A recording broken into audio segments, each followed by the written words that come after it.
So back in June of last year, I did a review on Creep, which actually was my first ever movie review on this channel. I'm a sucker for found footage movies, as you guys know. And if you take a look at the rankings, Creep ranked pretty high. That movie is one of my favorites. Since I ranked the first one so good, I feel like it would be silly not to look at the second one and see if it still holds up. So today, that is what we're doing. And for a movie that's set in a cabin for most of the scenes, what better place to review it than at the lake?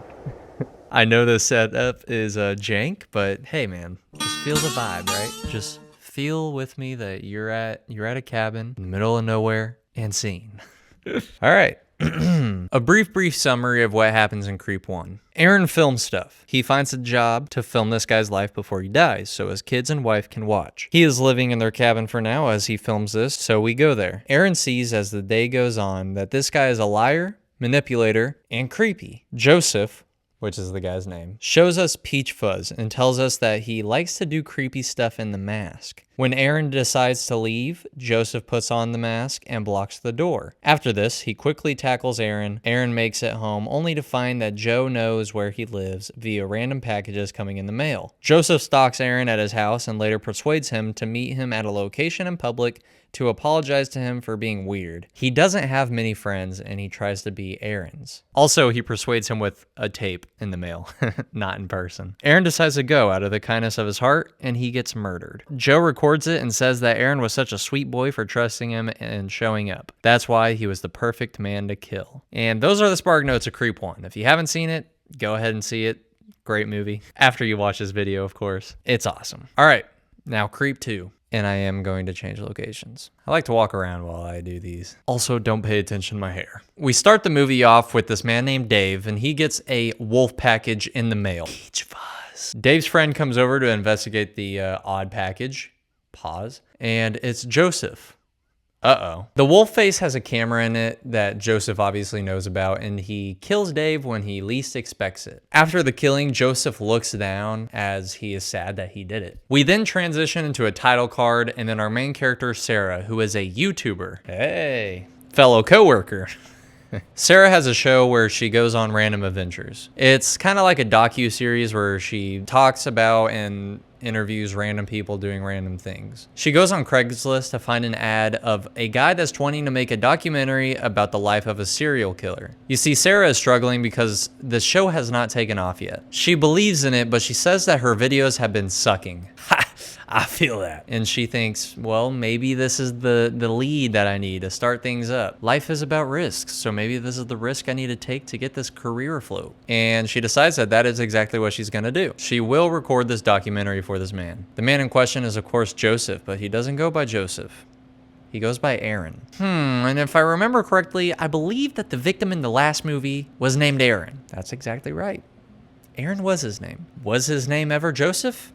Probably not. I'm gonna call him Aaron from now on though. Just makes it a little bit easier. Aaron feels like his killings have been lame. He's not the serial killer that he wants to be, so he's having a little midlife crisis, as we like to call it. Kind of like Sarah in a way. When Sarah arrives to the cabin Aaron is located at, we see our boy, Aaron, making a smoothie. And he's just goofy. Mark Duplass, or Duplass, Duplass. He plays an awkward serial killer perfectly. I love it.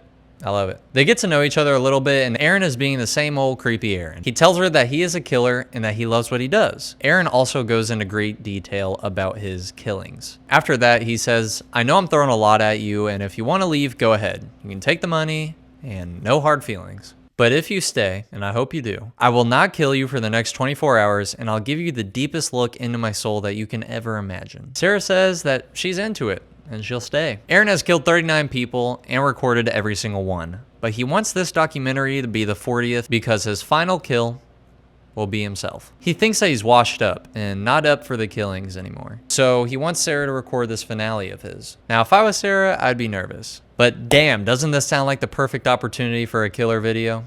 Pun intended. I mean, God works mysterious ways, man. Sarah, however, doesn't believe that Aaron is truly the killer he says he is. How not to get murdered? Number 1, don't do that. I mean, listen, man, I get it. I probably wouldn't believe someone if they say that they're a murderer either. You wouldn't think a murderer would just out themselves and say it out loud, right? I hear you. But this rando in a cabin, yep, I believe in it. Why wouldn't you? Aaron likes this though. almost like she's playing hard to get. Aaron shows Sarah the video of him killing Aaron, the real one, and she doesn't believe it's him. Aaron is showing her this like it's his high school football highlight reel. He just thinks that he was the best at what he does, and she's just talking over it like he ain't shit. Aaron leaves and comes back with a towel on and suggests that they get naked because there is always a wall dividing genders. That wall being, what does the other look like when they're in their birthday suit? Sarah once again agrees, matching his freak, and they move on with the doc. Sarah goes to the bathroom and has a one-on-one with the camera. She notes that Aaron is obviously insane, but she isn't dumb because she brought a knife in her boot. I'm happy they added this because up until this point, Sarah was really riding the line on just being dumb or taking the risk in life. Still not saying that the knife will save you that much, but it's something. Aaron, Sarah, and Peach Fuzz go on a drive to a river. When they try to film, there's cars passing by, birds chirping, the sun is in a bad spot, everything is going wrong. Aaron storms off and is seen taking a nappy poo in the sand. We go back to the crib and Aaron is still pissed off. Aaron tells Sarah not to come downstairs because he's angry, but she does anyway. He doesn't even want to record the doc anymore, but Sarah says fuck it and gets in the hot tub with him. Funny thing about this is that Aaron, the real Aaron, from the first movie, said that he was having weird dreams of Joseph and Peach Fuzz in a hot tub. So it's kind of a cool little callback to the first movie. Aaron then tells his backstory, which is pretty much just him murdering a guy and laying with him naked and taking a part of his soul. So Aaron's whole shtick is that he takes a piece of everyone he kills with him. Aaron loves to kill, but it's getting tiring.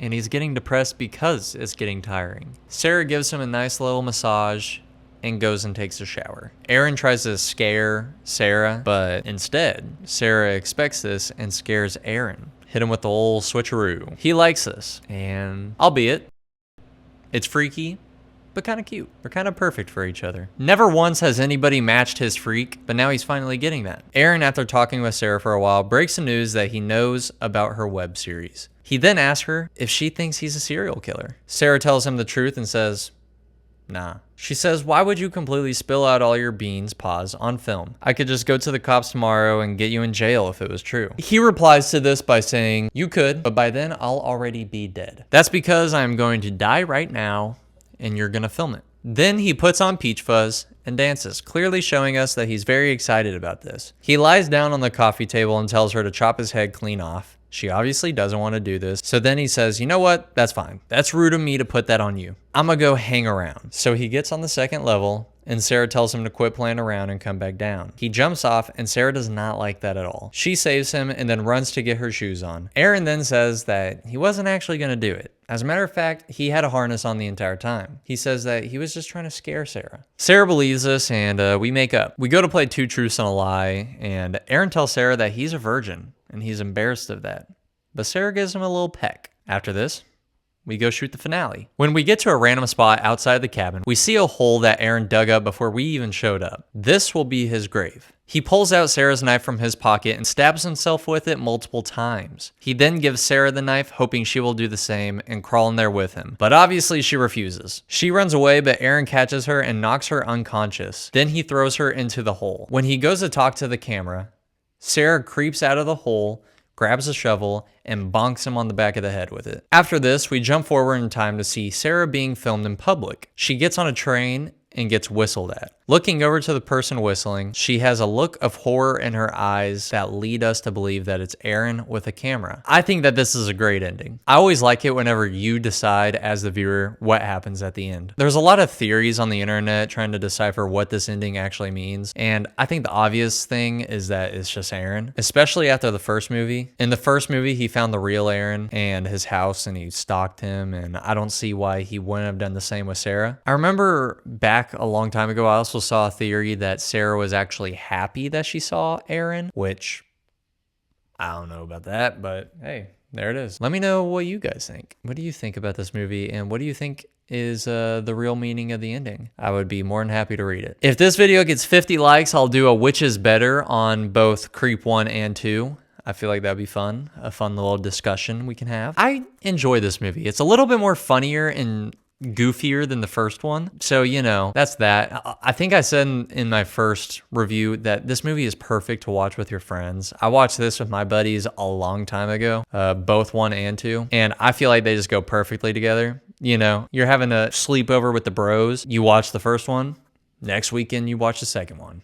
It's a perfect way to watch it, in my opinion. If we take a look at the rankings, you know what?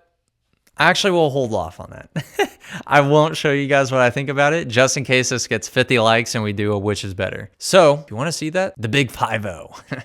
That's what I need to see down below. Peace.